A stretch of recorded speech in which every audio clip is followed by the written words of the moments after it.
Oh, it's so nice to be on Metzelers.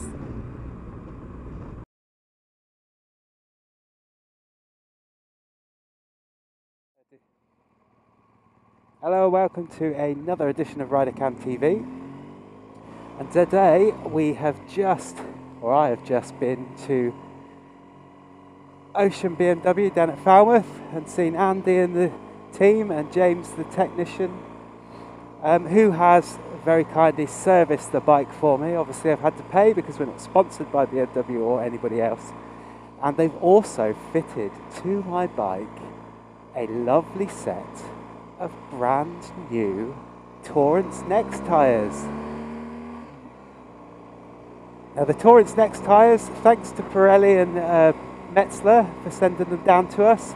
We have had to pay for them, so they don't sponsor our video and all of our views are our own. I feel that we should point that out. However, they were very kind to us and sent them direct to us, which is brilliant. And do you know, I've done perhaps about 3 miles on these tyres already, and I can now go, One, because I feel more confident that they're going to hold me on the road when I'm pushing them to the little bit of the limit. They've got limits far above what I could do. However, I have no noise. None of that whine that the Anarchies were giving me, and I'm not slating the Anarchies to a horrible extent, but blimey, they were the most noisiest tyres I've had.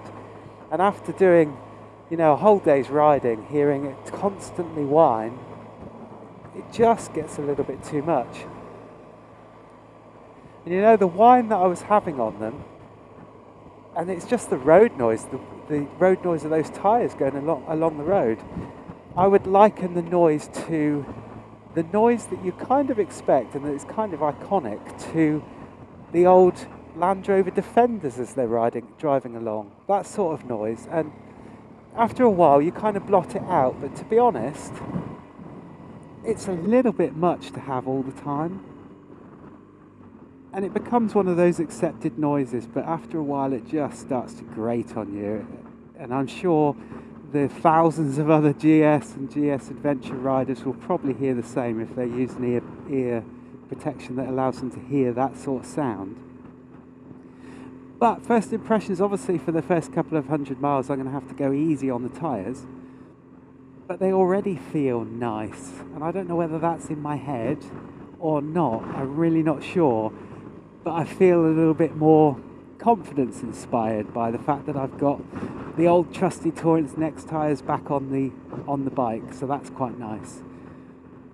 One thing to note though, and we're really not sure why, but the Mudsling that we've got fitted on our bikes, with the fitment of the Torrance Next, the Mudsling actually touches the top of the tyre and it rubs. Now it doesn't rub ordinarily when the tyres are on the bike and the bike's just standing. But when you sit on the bike, and obviously it doesn't matter how heavy you are, but that tiny bit of weight, just pushing the bike into the settled position, ready to ride, Mark was finding that his tyre was rubbing on the Mudsling. So rather than damage the Mudsling or damage the tyres, very kindly James at Ocean has removed that for me so I can fit it. It's, as you've seen on the video of when we were fitting them, which will be up there.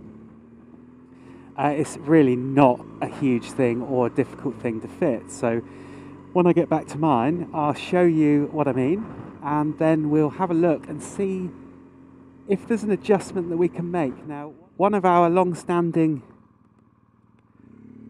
subscribers and I have been having quite a chat in the comments section, because he also found with his tyres, and I believe that they were Torrance Next, can't be sure, but I'll put the comment up in the box, that his Mudsling was rubbing as well, and he got hold of the company, and we've both, we've worked out that both of us have bought this from Nippy Normans, which is a well-known supplier of BMW afterparts and solutions to different issues.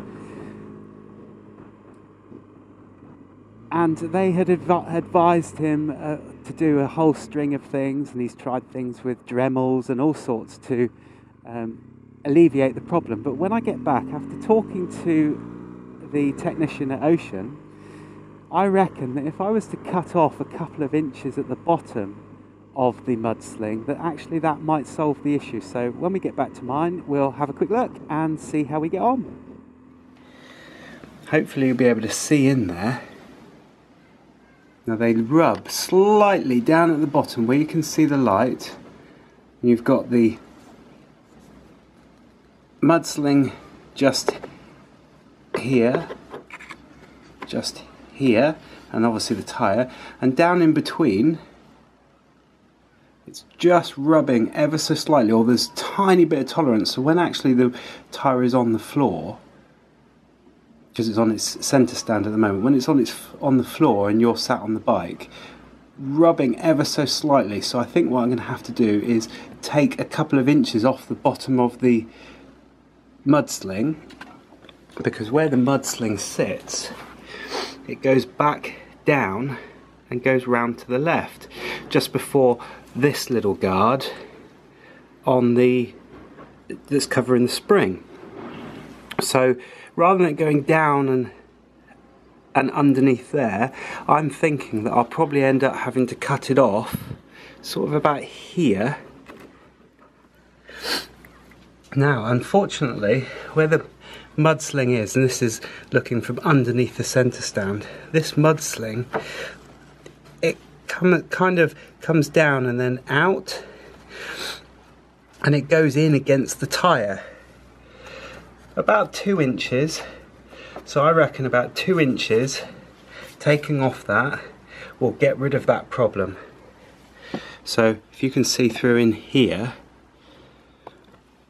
the actual shape of it comes down and then it sort of goes in towards the tyre and then back out again, which is a little bit of an issue because it's this bit that is actually sitting on the tyre. So I reckon cutting it off sort of here, yes, we're going to still have some of the dirt and stuff being flicked up here, but we've got inside here, it's really difficult so you can see, but that black piece sticking up just there, that's the factory fitted guard for the spring. So providing it comes sort of about here, I don't think we'll have an issue, because that's not going to touch the tyre at all. And looking down on the inside, you can see that it actually comes back and it just touches on the tyre, which I think is a really poor design, and it can't be anything different than the tyres, because they're just standard tyres.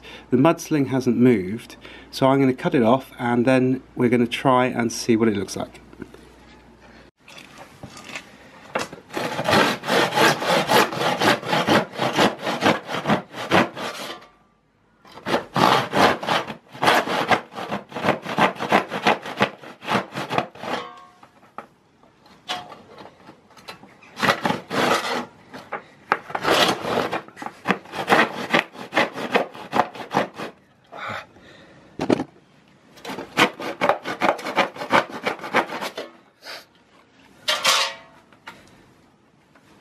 Yeah, so I've taken about 2.5 inches off. One thing that I am going to do is, because these are quite sharp edges, just going to use a standard bit of sandpaper and just sand off the edges just so that they're not sharp.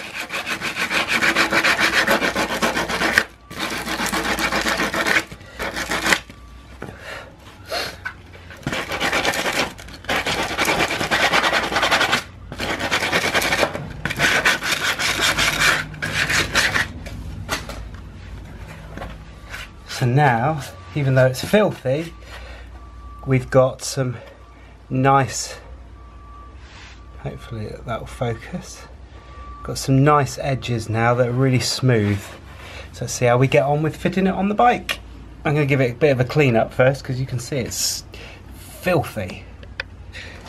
Right, so my nicely new adapted mudsling, £145 worth of plastic that I've had to cut down.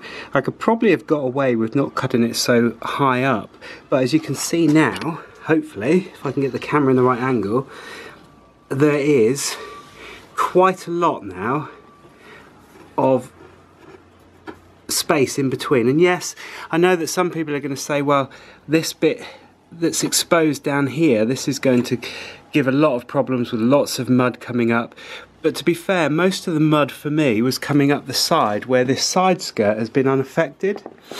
So where the mudsling actually fits on and it just zip clips up onto the frame, that's where most of the mud was coming up these sides and plastering all of this, and then in turn my leg and stuff. So I'm hoping that that little modification, although we shouldn't have had to do it, actually might have solved the issue.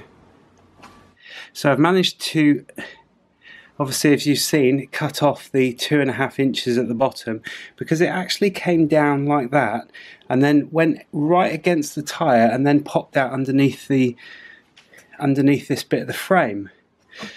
So as I was saying a little bit earlier, most of the dirt was coming up the side here and then coming up all over your clothes and stuff.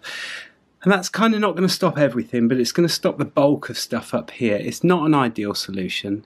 And I know that people say, oh, why did you cut so much off? You could have gone down to here. And I'm thinking, but I've got 2,500 miles to ride on this bike, and I don't want it damaging the tyres, and I don't want the tyres damaging this either, and then causing a problem later down the line. So, not an ideal. Please, mudsling, sort it out. So my way of thinking, with cutting 2.5 inches off, you shouldn't have to cut 2.5 inches off £150 worth of plastic that's moulded to fit the bike. But because I've got these tyres, there's obviously a little change in the way that they're made, or the amount of rubber or material that's on there. Well, if that's the case, that's the case. Because I'm going away next weekend, I don't want to have to try and research the issue and trying to fix the issue with a new mudslinger. You know, money's at a premium because we're going to have to spend money on fuel and a whole host of good things while we're away, and I want to spend the money on good stuff. I'm not going to spend it on a mudslinger. So I know there's pros and cons to what I've done. Yes, it's not going to be as effective as the original mudsling, but to be honest, it's going to be more effective than the stock mudsling type guard that BMW had fitted. So that's why I've done it. I thought I'd share with you why I've done that and how I've done it, so that other people, and there are other people out there experiencing the same issue, perhaps they might think the same as me. Let's go 50-50. Let's reduce the amount of rubbish and junk that's going to be chucked up underneath that wheel while you're riding, especially in the wet and the mud. But let's be realistic and chop that down just a little bit more than it might need, so it's much better and much more advantageous to have that, I think, than the original one on its own. So if you've enjoyed this video, give us a massive thumbs up. It really does help us a lot. Hit that subscribe button, it'll be somewhere on the screen. Hit that bell button because that will let you know when our new videos are out, and we'll catch you in the next one.